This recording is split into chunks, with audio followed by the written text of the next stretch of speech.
Hello and welcome to our YouTube channel. I hope you are all doing great.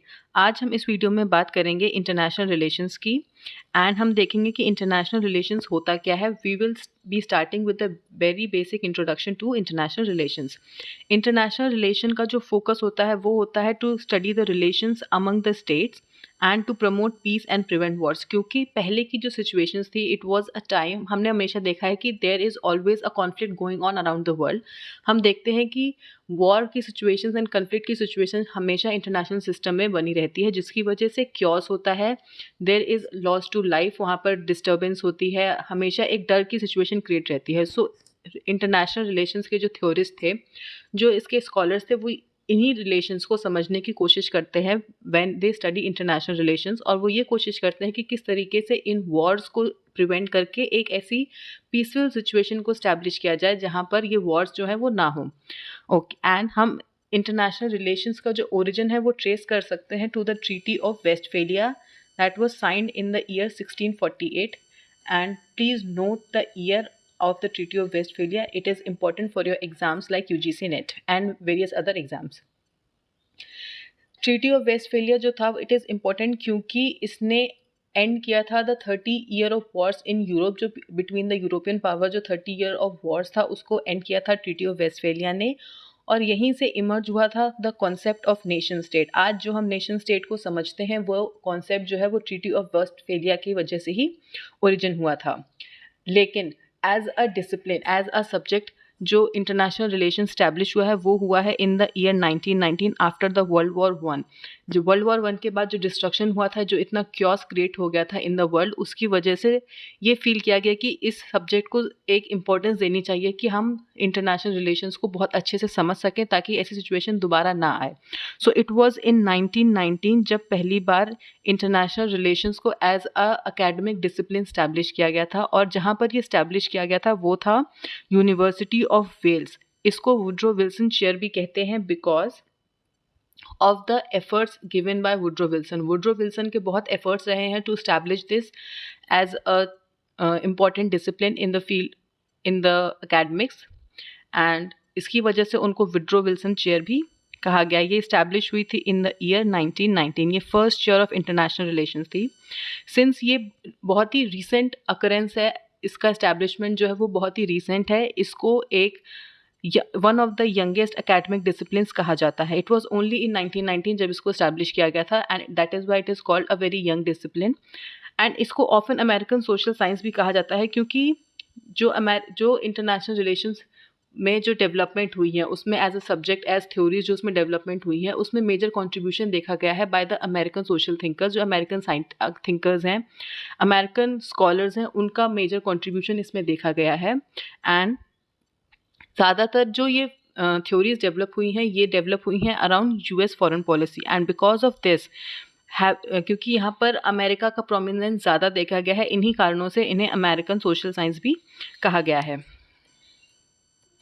अब हमने देखा कि किस तरीके से ट्रीटी ऑफ वेस्टफेलिया जो है वो ओरिजिन है ऑफ द इंटरनेशनल रिलेशंस। सो हम देखते हैं ट्रीटी ऑफ वेस्टफेलिया क्या होता है। ट्रीटी ऑफ वेस्टफेलिया या फिर द पीस ऑफ वेस्टफेलिया जो है वो साइन हुई थी इन 1648, जिसने 30 years of Wars in Europe को एंड किया था। 30 years of war in Europe जो था वो 1618 से 1648 के बीच में ये वॉर हुआ था, which was on various religious and other reasons, जहाँ पर जो डिफरेंट एम्पायर्स थे वो डिफरेंट रिलीजियस रीजन्स की वजह से, उनके जो कारण थे उनकी वजह से आपस में एक कन्फ्लिक्ट की सिचुएशन डेवलप हो गई थी। And since no one was actually winning, कोई एक्चुअली में जीत नहीं रहा था, इस वॉर का कोई एंड नहीं दिख रहा था, तो सबने डिसाइड किया कि let us end this war by signing a treaty. अब इस वॉर को रोक देना ही समझदारी होगी क्योंकि इसमें किसी का फ़ायदा होते हुए नहीं दिख रहा है, सब लॉस में जा रहे हैं, एक डिस्ट्रक्शन हो रहा है, इंटरनेशनल सिस्टम में किलिंग्स हो रही है, सोल्जर्स मर रहे हैं, आर्मी में जो लोग हैं उनकी डेथ हो रही है, क्योस है, फियर है, ऐसी सिचुएशन है। सो इट इज़ बेटर कि हम इसको अब एंड कर दें, and that is when treaty of Westphalia came into effect. और यहीं से हम देखते हैं कि मॉडर्न इंटरनेशनल सिस्टम जो है वो बिगिन होता है। ट्रीटी ऑफ वेस्टफेलिया ने जो आज हम स्टेट को जिस तरीके से समझते हैं वो उसकी स्टैब्लिशमेंट की थी, and it introduce the concept of state sovereignty. State sovereignty से मतलब ये है कि जो स्टेट है वो अपनी इंटरनल्स और एक्सटर्नल मैटर्स में डिसीजन लेने के लिए ऑटोनॉमस है। वो किसी के इन्फ्लुएंस में कोई डिसीजन नहीं ले सकता है, उसको कोई कंट्रोल नहीं कर रहा है, वो ऑल पावरफुल है जब वो अपने स्टेट और की इंटरनल और एक्सटर्नल मैटर्स के बारे में डिसीजन लेता है। सो स्टेट सोवरेनिटी का कॉन्सेप्ट डेवलप हुआ था in the treaty of Westphalia. ये इंट्रोडक्शन जो है वो पहली बार हमने ट्रीटी ऑफ वेस्टफेलिया के बाद ही देखा था। एंड ट्रीटी ऑफ वेस्टफेलिया ने 3 अदर पिलर्स दिए थे, that is emphasise territorial integrity, जो बॉर्डर्स हैं उनको रिस्पेक्ट करने की बात की गई थी। पहले एम्पायर्स हुआ करते थे, कोई एक क्लियर बॉर्डर नहीं था, जहाँ तक आपने जीत लिया है वो आपका एम्पायर हो जाता था। बट ट्रीटी ऑफ वेस्टफेलिया ने ये कहा कि जो बॉर्डर्स हैं आपके वो उसकी रिस्पेक्ट होनी चाहिए। कोई भी स्टेट का कोई भी और स्टेट किसी और स्टेट के बॉर्डर को क्रॉस नहीं कर सकता है, and that is territorial integrity को मेंटेन करना ज़रूरी है, बॉर्डर्स को रिस्पेक्ट दी जानी चाहिए। नेक्स्ट वॉज स्टेट्स को कंट्रोल दिया गया है over there policies, that is state sovereignty का कॉन्सेप्ट डेवलप किया है। उनके इंटरनल और एक्सटर्नल अफेयर्स में उनकी प्रोमिनेंस थी। जो स्टेट है उसका फुल कंट्रोल है over the internal and external affairs of their state, and ये सोवरेनिटी का कॉन्सेप्ट डेवलप हुआ। और जो थर्ड प्रिंसिपल था वो था लीगल इक्वालिटी। अगर स्टेट बड़ा है या छोटा है, वो इकोनॉमिकली पावरफुल है या नहीं, मिलिट्रली पावरफुल है या नहीं, वो मैटर नहीं करता है। इंटरनेशनल सिस्टम में सभी स्टेट्स जो थे वो इक्वल थे। सो ये जो कॉन्सेप्ट है ये भी ट्रीटी ऑफ वेस्टफेलिया से इस्टेब्लिश होता है, एंड यहीं से हम ओरिजिन देखते हैं of the modern international systems.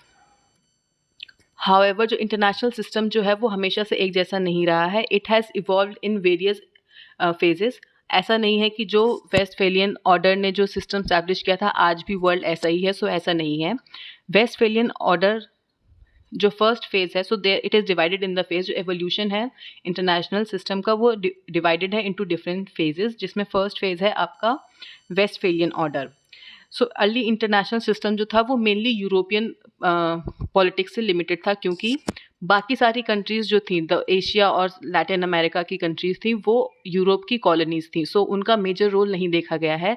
And also USA जो है वो फॉलो कर रहा था मुनरो डॉक्ट्रिन को। मुनरो डॉक्ट्रिन बात करती है नॉन इंटरफेरेंस की।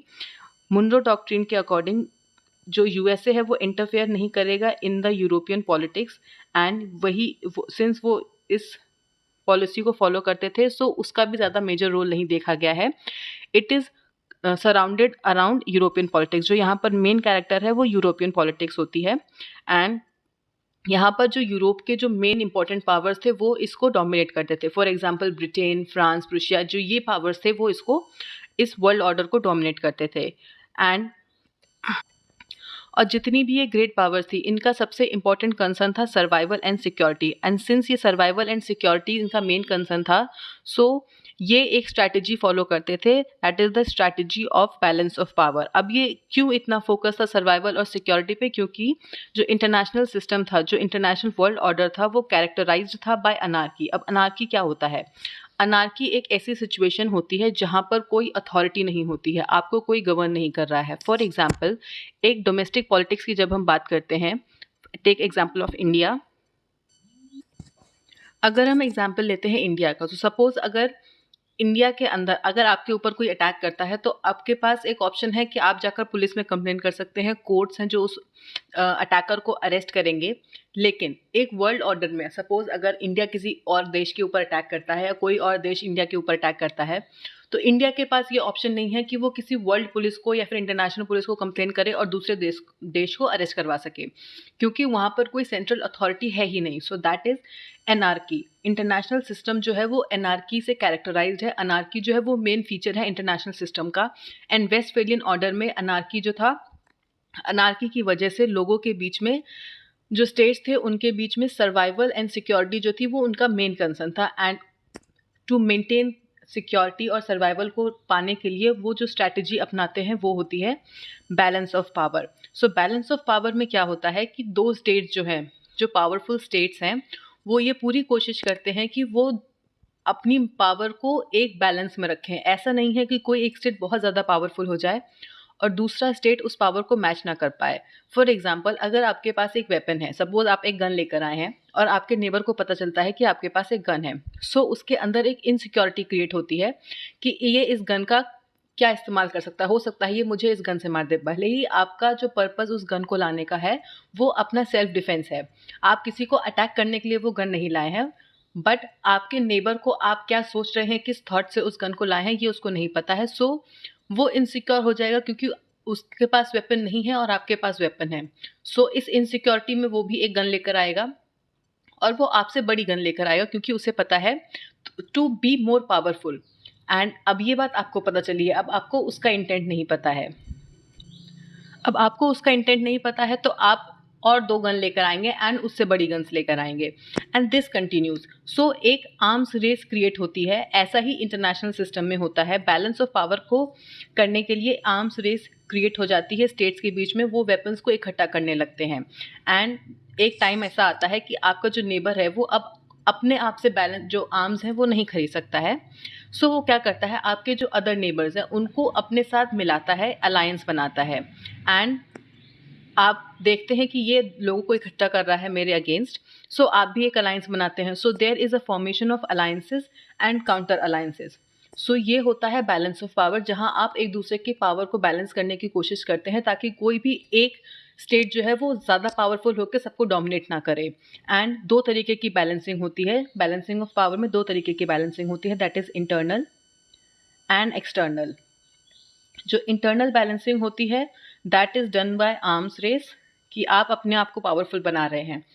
एंड जो एक्सटर्नल बैलेंसिंग होती है वो होती है थ्रू अलायंसेस। आप डिफरेंट डिफरेंट अलायंसेस बनाएंगे, डिफरेंट ब्लॉक्स बनाएंगे ताकि जब आपको ज़रूरत पड़े तो आपके दोस्त आपके साथ खड़े हों। सो जब ऐसी सिचुएशन आएगी कि आप अलायंसेस बना रहे हैं, आप आर्म्स रेस कर रहे हैं, सो इवेंचुअली एक टेंशन क्रिएट हो जाती है इंटरनेशनल सिस्टम में। वैसे आपके बीच में से अगर आप जो नेबर है उस तो कॉलोनी में ऐसा होगा कि टेंशन क्रिएट होने लगेगी। आप देखेंगे एक राइवलरी दिखने लगती है, एक टेंशन क्रिएट होने लगती है एंड इवेंचुअली आप एक दूसरे से लड़ ही जाएंगे। भले ही आपका इंटेंट कभी भी लड़ाई का ना हो, बट इस टेंशन की वजह से जो क्रिएट हो रही है उसकी वजह से आप एक दूसरे से लड़ने लगेंगे। ऐसा ही बिल्कुल वर्ल्ड इंटरनेशनल सिस्टम में हुआ। जब ऐसी सिचुएशंस क्रिएट हो गई, डिफरेंट डिफरेंट अलायंसेस बनने लगी, आर्म्स रेस होने लगी, तो एक टेंशन क्रिएट होने लगी एंड इस टेंशन का जो कल्मिनेशन हुआ वो हुआ है कॉन्फ्लिक्ट्स में, लाइक वर्ल्ड वॉर 1 जैसी सिचुएशन में इस टेंशन का जो रिजल्ट था वो वर्ल्ड वॉर 1 था। और यहाँ पर जो वेस्टफेलियन ऑर्डर का जो फेज है वो ख़त्म होता है। वेस्टफेलियन वर्ल्ड ऑर्डर को जो थिंकर है आर्नोल्ड वॉल्फर्स, उन्होंने समझाया है as a billiard balls model. So billiard balls हम जानते हैं एक गेम होता है जहाँ पर बॉल्स होती हैं of different size with a hard shell. Different different size की होती हैं, हार्ड शेल्स होती हैं एंड दे कीप कोलैप्सिंग। ठीक है। सो वॉल्फर्स का कहना यह है कि ये जो बॉल्स हैं ये है state and since they have a hard cover, उनकी जो शेल है वो हार्ड है, वो उनकी सोवरेनिटी है। दैट इज सिर्फ स्टेट लेवल पे इंटरेक्शन हो रहा है एंड सिर्फ स्टेट इंटरेक्ट कर रहे हैं और कोई इंटरेक्ट नहीं कर रहा है। और जो इनका कोलिजन है वो है कन्फ्लिक्ट की सिचुएशन। जब ये बॉल्स कोलाइड करती हैं वैसे ही इंटरनेशनल स्पेस में जो स्टेट्स हैं वो एक दूसरे से कोलाइड करते हैं एंड देयर अराइजेस कॉन्फ्लिक्ट की सिचुएशन क्रिएट होती है और फिर वॉर हो जाता है, जैसे हमने देखा कि वर्ल्ड वॉर 1 हुआ है। और वो ये भी बताते हैं कि सिंस कुछ बॉल बड़ी हैं कुछ छोटी हैं, तो एक जो बड़ी बॉल्स हैं वो डोमिनेट करती हैं छोटी बॉल्स को, वैसे ही जो बड़े स्टेट्स हैं वो डोमिनेट करते हैं छोटे स्टेट्स को एंड ऐसे ही टेंशन क्रिएट होती है सोसाइटी इंटरनेशनल वर्ल्ड ऑर्डर में।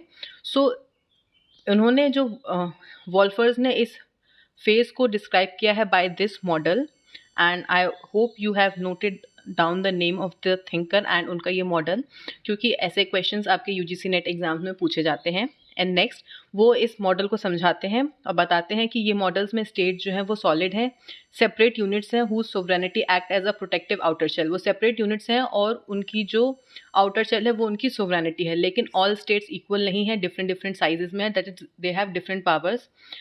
और डिफरेंट पावर्स जो हैं, जो डोमिनेंट जो ग्रेट पावर्स जिनके पास ज़्यादा पावर्स है, डोमिनेंट रोल प्ले करते हैं और इंटरनेशनल सिस्टम को शेप करते हैं। And this is where our first phase of the international system end. अब सेकेंड फेज अब हम देखते हैं the second phase of the international relations, जो कि है from the world war 1 to the world war 2। ये इंटर वॉर पीरियड होता है। एंड यहाँ पर हमने इससे पहले देखा था इन द वेस्टफेलियन ऑर्डर, वहाँ पर बैलेंस ऑफ पावर की बात की जा रही थी, लेकिन अब हम बैलेंस ऑफ पावर से शिफ्ट होकर कलेक्टिव सिक्योरिटी की बात करते हैं। कलेक्टिव सिक्योरिटी को एक लाइन में हम समझ सकते हैं, one for all and all for one. ये एक ऐसे सिस्टम की बात करती है जहाँ नेशंस जो हैं वो यूनाइट होकर एक ऐसे एग्रीमेंट को साइन करते हैं जहां पर अगर किसी भी एक स्टेट पर अटैक होता है तो बाकी सारे स्टेट्स जो हैं वो उसको डिफेंड करेंगे फ्रॉम दैट एनिमी। तो एक डेटरेंस क्रिएट होता है। जब कलेक्टिव सिक्योरिटी होती है तो एक डेटरेंस क्रिएट होता है जिससे वॉर की सिचुएशन जो होती हैं वो कम हो जाती हैं। And to understand collective security in detail आप उसका वीडियो देख सकते हैं which is already on the channel. Okay, so इस पीरियड में वुड्रो विल्सन जो है एक न्यू वर्ल्ड ऑर्डर को प्रपोज करते हैं, एक न्यू वर्ल्ड ऑर्डर बनाने की बात करते हैं इन हिज 14 पॉइंट्स। और ये स्पीच दी थी उन्होंने 1918 में टू द यूएस कांग्रेस।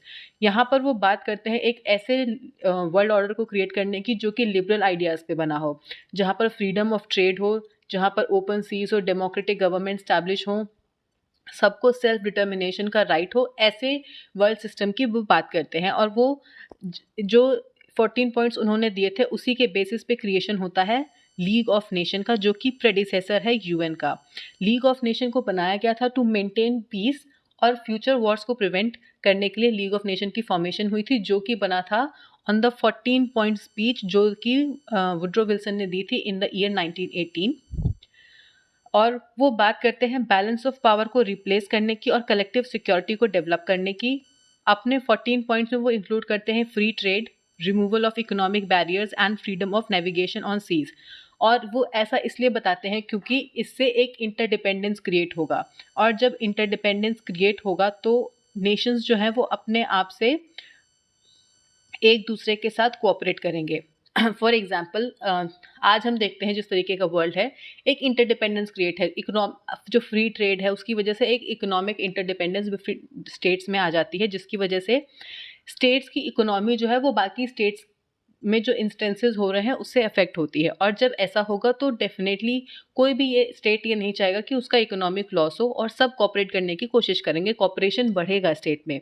और वो डेमोक्रेसी को प्रमोट करते हैं और सपोर्ट करते हैं the principle of self determination. अब सेल्फ डिटर्मिनेशन को वो इसलिए सपोर्ट करते हैं क्योंकि ये टाइम था डीकोलोनाइजेशन का, क्योंकि अब जो स्टेट्स थे वो कॉलोनीज थी, वो अपने लिए खड़े हो रहे थे और डिमांड कर रहे थे the right to be free. And Woodrow Wilson ने इसको सपोर्ट किया था और कहा था कि सभी स्टेट्स को ये राइट है कि वो अपने आप को अपनी तरीके से रूल कर सकें। सो डीकोलोनाइजेशन का टाइम था तो उन्होंने सेल्फ डिटर्मिनेशन के आइडिया को भी प्रमोट किया था। इनके जो प्रपोजल्स हैं वो बहुत ही लिबरल अप्रोच दिखाते हैं और ये अलाइन करते थे यूएस फॉरेन पॉलिसी को, क्योंकि यूएस जो था वो एक कैपिटलिस्ट आइडिया को प्रमोट कर रहा था, वो एक कैपिटलिस्ट फिलॉसफी को प्रमोट कर रहा था। सो जो वुड्रो विल्सन ने जितने भी 14 पॉइंट्स दिए हैं वो अपने आइडिया ऑफ कैपिटलिज्म को प्रमोट करने के लिए भी दिए हैं, और वो एक ऐसे ऑर्डर को बताते हैं कि जहाँ पर लिबरल आइडियाज़ हों और एक इंटरडिपेंडेंस हो बिटवीन स्टेट, जिससे लोगों में कॉपरेशन की फीलिंग डेवलप हो, लोग कॉपरेट, जो स्टेट्स हैं वो आपस में कॉपरेट करें, एंड जो वॉर्स की सिचुएशंस है वो कम हो जाए एंड पीस इस्टेब्लिश हो जाए। और पीस को इस्टेब्लिश करने के लिए वो लीग ऑफ नेशन की इस्टेब्लिशमेंट करते हैं, लेकिन कुछ वेरियस रीजंस की वजह से लीग ऑफ नेशन जो है फेल हो जाता है एंड वर्ल्ड वॉर 2 जो है वो इवेंचुअली होता है। क्यों लीग ऑफ नेशन फेल होता है, क्या रीजंस होते हैं, वो हम अभी देखेंगे। सो लीग ऑफ नेशन फेल होता है डिफरेंट रीजंस की वजह से, जिसमें सबसे बड़ा और सबसे इम्पॉर्टेंट रीज़न था कि यूएस जिसने लीग ऑफ नेशंस का सजेशन दिया था वो इसको ज्वाइन नहीं करता है, एंड जिसकी वजह से ये रिस्पॉन्सिबिलिटी जो है वो ब्रिटेन और फ्रांस के ऊपर आ जाती है। अब आप ऐसे सोचिए, अगर कोई फ्रेंड जो है उसने प्लान बनाया है वही उस ट्रिप पर नहीं जाता है, तो बाकी जो लोग हैं जिनके ऊपर रिस्पॉन्सिबिलिटी आ गई है उस ट्रिप की आइटिनरी को फॉलो करने की, उनको कोई आइडिया नहीं है, एंड ये ट्रिप जो है वो इवेंचुअली बहुत ही हैपनिंग नहीं होगी। ऐसा ही लीग ऑफ नेशन में हुआ था। यूएस ने इस प्लान को सजेस्ट किया बट यूएस ने खुद उसको ज्वाइन नहीं किया है, और बाकी जितनी भी रिस्पॉन्सिबिलिटी थी वो ब्रिटेन एंड फ्रांस पे आ जाती है। That was one of the reasons कि लीग ऑफ नेशन क्यों फेल हो गया था, and other various reasons were there also, other reasons were also there, जिसमें से सबसे इम्पोर्टेंट रीज़न था कि उनका जो वर्किंग सिस्टम था वो बेस्ड था on the idea of consensus, that is अगर वहाँ पर कोई भी डिसीजन होगा तो वो कंसेंसस से होगा, सबकी सहमति से होगा। और अगर डिसीजन नहीं, अब अगर कोई डिसीजन लेने लोग बैठे हैं, जो जो डिफरेंट स्टेट्स हैं वो बैठे हैं, तो ऐसा बिल्कुल भी ज़रूरी नहीं है कि सभी स्टेट्स की ओपिनियन जो है वो किसी मैटर पर सेम हो। डिफरेंसेस होना बहुत ही नेचुरल है। सो जब तक किसी भी डिसीजन पर सबकी कंसेंसस नहीं होगी, कोई डिसीजन जो है वो आगे नहीं बढ़ पाएगा, जिसकी वजह से डिसीजन लेने में बहुत ज़्यादा मुश्किल आती थी। एंड भले ही वो डिसीजंस ले भी ले, सपोज कंसेंसस हो गई है किसी भी डिसीजंस पे, डिसीजन लोग जो स्टेट्स हैं उन्होंने अपना डिसीजन ले लिया है, लेकिन लीग ऑफ नेशन के पास कोई भी इम्प्लीमेंटेशन मैकेनिज्म नहीं था। उन्होंने अपना डिसीजन दे दिया है, लेकिन उनके पास ऐसा कोई टूल नहीं था, ऐसा कोई मैकेनिज्म नहीं था जिससे वो डिसीजंस को इम्पोज कर सके, इम्प्लीमेंट कर सकें।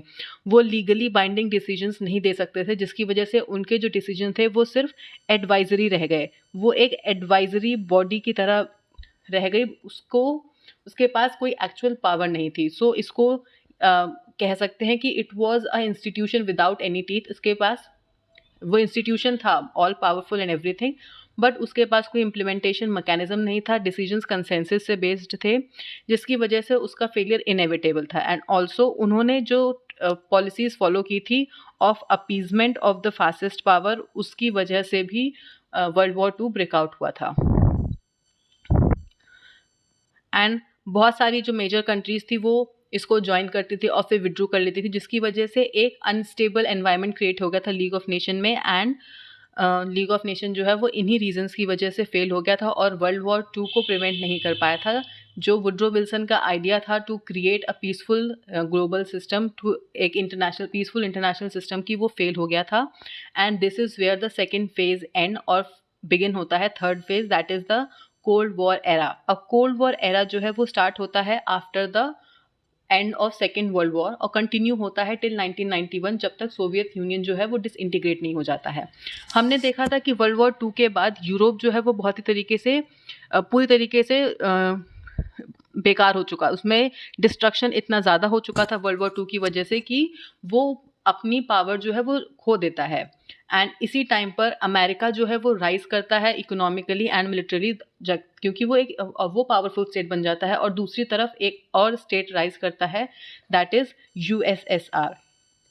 एंड अब हम देखते हैं कि वर्ल्ड में 2 सुपर पावर्स डेवलप कर रही हैं। सुपर पावर्स क्या हैं? ऐसे 2 एक्स्ट्रा ऑर्डिनरी पावरफुल स्टेट्स जिनकी पावर को मैच करना बाकी स्टेट्स के लिए जो मुश्किल हो।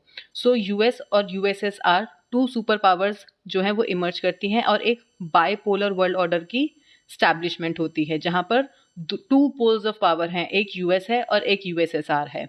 दोनों ही पावर्स सुपर पावरफुल स्टेट्स हैं, दोनों ही अपनी पावर को बढ़ाना चाहते हैं। एंड दोनों के बीच में एक आइडियोलॉजिकल टेंशन भी है। जो यूएस है वो फॉलो करता है कैपिटलिस्ट आइडियोलॉजीज़ को और यूएसएसआर जो है वो अपनी कम्युनिज्म की आइडियोलॉजी को फॉलो करता है, और दोनों ही अपनी आइडियोलॉजी को स्प्रेड करना चाहते हैं ताकि उनका बेनिफिट हो, जिसकी वजह से एक टेंशन जो है वो इमर्ज होती है ग्लोबल सिस्टम में। एंड यही टेंशन जो है वो कोल्ड वॉर में कन्वर्ट हो जाती है। इन दोनों स्टेट्स के बीच में हॉस्टिलिटी है, एक पता है कि ये दोनों एक दूसरे को पसंद नहीं करते हैं, बट इसको कोल्ड वॉर इसलिए कहते हैं क्योंकि कभी भी ऐसा नहीं हुआ है ड्यूरिंग द कोल्ड वॉर कि ये एक एक्चुअल वॉर में कन्वर्ट हुआ है। और हमने अभी तक जो कलेक्टिव सिक्योरिटी की बात की है, बैलेंस ऑफ पावर की बात की है, वो अब रिप्लेस हो गई थी बाय न्यूक्लियर डेटरेंस। ओके, इस पीरियड में 2 वर्ल्ड ऑर्डर तो इमर्ज हुए ही थे। एक और ग्रुप बना था, that is the non aligned movement, जो कि किसी भी पार्टी का हिस्सा नहीं था, ना ही वो यूएस के सपोर्ट में थे और ना ही वो यूएसएसआर के सपोर्ट में थे। They were neutral in the cold war era. वो अपने एक स्ट्रेटेजाइज्ड स्टैंस रखते थे इंटरनेशनल सिस्टम में और वो किसी एक के सपोर्ट में बात नहीं करते थे। सो जो 2 सुपर पावर्स थी वो इस वर्ल्ड ऑर्डर को डोमिनेट कर रही थी। So after world war USA ने बहुत कोशिश की कि वो लिबरल ऑर्डर को इस्टेब्लिश करे, एंड उसके लिए उसने काफ़ी सारे इंस्टीट्यूशन की क्रिएशंस की, that is United Nations, World Bank, IMF and GATT, जो कि आगे चल के डब्ल्यूटीओ बन जाता है। लेकिन यूएसएसआर को ये पसंद नहीं था। एंड सिंस यूएसएसआर को ये पसंद नहीं था और वो नहीं चाहते थे कि ऐसे लिबरल इंस्टीट्यूशंस आएँ और कैपिटलिज्म और स्प्रेड हो, तो उनके बीच में एक टसल जो है वो इमर्ज होने लगी।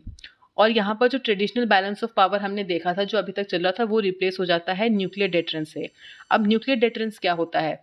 जब दोनों देशों के पास न्यूक्लियर पावर्स हैं तो वो दोनों एक दूसरे पर अटैक नहीं करते हैं, एक डर क्रिएट हो जाता है because of the presence of nuclear weapons.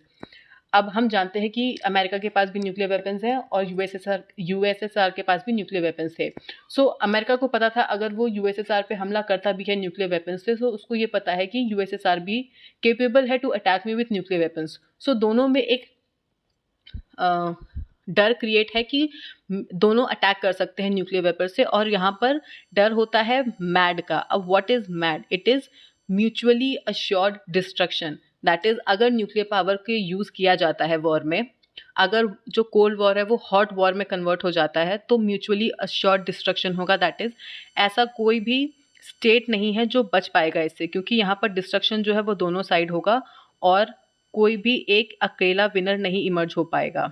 So because of the mad doctrine, mutually assured destruction की वजह से एक डेटरेंस क्रिएट हो जाती है, जिसकी वजह से ये जो कोल्ड वॉर है वो हॉट वॉर में कन्वर्ट नहीं हुआ था। और ये कोल्ड वॉर का एरा ख़त्म होता है with the collapse of Soviet Union in the 1991, और इमर्ज होता है USA as a sole power, अपना हेजमॉन बन के इमर्ज होता है, और जो वर्ल्ड ऑर्डर है वो बाइपोलर से यूनिपोलर में कन्वर्ट हो जाता है। So this was the end of the third phase, और इमर्ज होता है फोर्थ फेज, जहाँ पर जो यूएसए है वो as a sole power emerge होता है, एक यूनिपोलर वर्ल्ड ऑर्डर क्रिएट हो जाता है। सो हमने देखा था कि अब स्टार्ट होता है फोर्थ फेज, जो कि है पोस्ट कोल्ड वॉर के बाद यूएसएसआर डिसइंटीग्रेट हो चुका है। दैट इज, जो सेकंड पावर थी, जो second pole of the power था, वो कोलैप्स हो गया है और सिर्फ एक पोल बचा है, दैट इज यूएस, जो कि अब वर्ल्ड हेजेमॉन बन गया है। दैट इज, ये डोमिनेंट पावर है वर्ल्ड में, इसके जैसी पावर किसी और देश के पास नहीं है। एक यूनिपोलर सिस्टम जो है वो इमर्ज हो जाता है और सारे डिसीजंस जो हैं वो यूएस के अकॉर्डिंग होने लगते हैं। सो यूएसए जो है वो इमर्ज होता है एज अ सोल पावर, और जो वर्ल्ड ऑर्डर है वो भी लिबरल आइडिया से चलने लगता है, क्योंकि जो कम्युनिज्म के आइडिया को स्प्रेड कर रहा था वो यूएसएसआर जो है वो कोलैप्स हो गया है बिकॉज ऑफ द कम्युनिज्म। जो कम्युनिज्म की जो प्रिंसिपल्स है उसकी वजह से उनकी इकोनॉमी वीक हो गई थी, एंड जिसकी वजह से वो कोलैप्स हो जाते हैं। सो कम्युनिज्म का फेलियर हमने देखा है और लिबरल आइडियाज़ का हमने एक विक्ट्री देखी है। सो जिसकी वजह से जो वर्ल्ड भी था, जो बाकी वर्ल्ड ऑर्डर थे, वो भी लिबरल आइडियाज़ को फॉलो करने लगे थे। Globalisation, free trade and liberalisation जो है वो एक्सपैंड होने लगी, और ग्लोबल इंटरकनेक्टेड जो है वो इमर्ज होने लगी। अब हमने देखा कि पहले हमने ट्रेडिशनली देखा है कि स्टेट जो था वो सेंटर ऑफ वो मेन कैरेक्टर हुआ करता था, बट जब हम फोर्थ फेज में आए हैं तो डिफरेंट एक्टर्स, स्टेट के साथ साथ और नॉन स्टेट एक्टर्स भी इमर्ज होने लगे हैं, जैसे कि एमएनसी, एनजीओज, टेररिस्ट नेटवर्क्स, ये सब जो है वो भी सिग्निफिकेंटली इमर्ज होने लगे हैं। सिर्फ एक लेवल पे बात नहीं होती है, अब स्टेट्स के बीच में इंटरेक्शन जो है वो सिर्फ गवर्नमेंट के बीच में नहीं होता है, बल्कि डिफरेंट लेवल्स पे होते हैं। आपस में लोग भी बात कर रहे हैं, एमएनसीज में कंपनियां जो हैं, प्रोफेशनल बिजनेसमैन भी बात कर रहे हैं, एनजीओ भी है, वो उनका भी इंटरेक्शन हो रहा है। और जो बिलियर्ड बॉल्स मॉडल था अर्नोल्ड वॉल्फर का, वो रिप्लेस हो जाता है by John Burton's cobweb model. हमने देखा है एक वेब ऐसा होता है, एंड कॉब वेब मॉडल में वो ये बताते हैं कि अगर हम किसी भी एक हिस्से को भी डिस्टर्ब करेंगे तो पूरा वेब हिलता है। जैसे कि अगर हम इस हिस्से को भी अगर टच करते हैं तो पूरे वेब में डिस्टर्बेंस क्रिएट होती है। वैसे ही आज का जो वर्ल्ड सिस्टम है वो ऐसा ही हो गया है कि अगर किसी भी एक जगह पर कोई इशू क्रिएट होता है, कोई कॉन्फ्लिक्ट क्रिएट होता है, तो उसका इम्पैक्ट जो है वो सब जगह देखने को मिलता है। टेक फॉर एग्जाम्पल, अभी रिसेंट का एग्जाम्पल लेते हैं हम, जो यूएस और ईरान के बीच में जो अभी कन्फ्लिक्ट हुआ था, उसकी वजह से एनर्जी क्राइसिस जो है वो अराउंड द वर्ल्ड फील हुई है।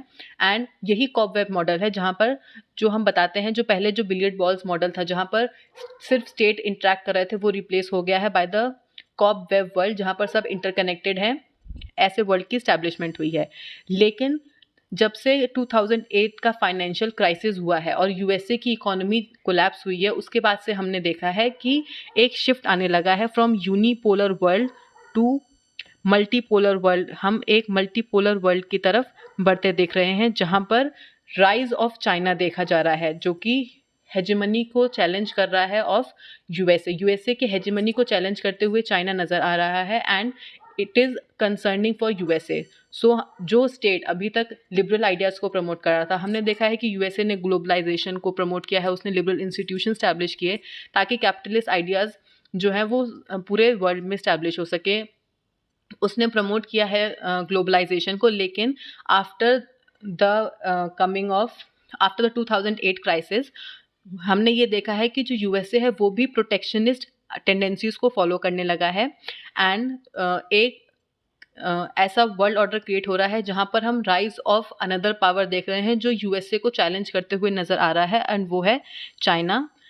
और जो लिबरल इंस्टीट्यूशंस थे अभी तक, जो यूएन और डिफरेंट इंस्टीट्यूशंस थे, उनकी रेलिवेंस कम होती हुई दिख रही है और आजकल हमें रीजनल ग्रुपिंग्स भी दिख रही हैं, फॉर एग्जांपल ब्रिक्स, जिसको बहुत सारे स्कॉलर्स ने कहा है कि it shows a decline of the west and the rise of the rest, क्योंकि हम जो वेस्टर्न इंस्टीट्यूशन थे उनका रेलेवेंस आज कम होते हुए देख रहे हैं और रीजनल इंस्टीट्यूशन, रीजनल ग्रुपिंग्स का राइज देख रहे हैं। एक यूनिपोलर वर्ल्ड से हम शिफ्ट देख रहे हैं टूवर्ड्स अ मल्टीपोलर वर्ल्ड और देख रहे हैं एक चेंज फ्रॉम द, हम ये चेंज देख रहे हैं कि किस तरीके से यूएस जो है वो अपनी हेजेमनी को लूज करते हुए दिख रहा है।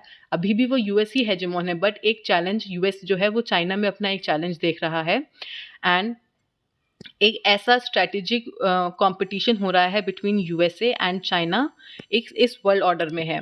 सो यूएसए जो है वो एक स्टेटस को पावर है जहाँ पर वो अपनी पावर को मेंटेन रखना चाहता है। सो स्टेटस को का मतलब ये है कि जो है जैसा है वैसे ही रहने दो। सो यूएसए जो है वो इसको सपोर्ट करता है और चाइना जो है वो एक रिविजनिस्ट स्टेट बताया गया है जो कि इस वर्ल्ड ऑर्डर को एक रिवाइज करके एक न्यू वर्ल्ड ऑर्डर स्टैब्लिश करना चाहता है जहाँ पर चाइना जो है वो सुपर पावर है।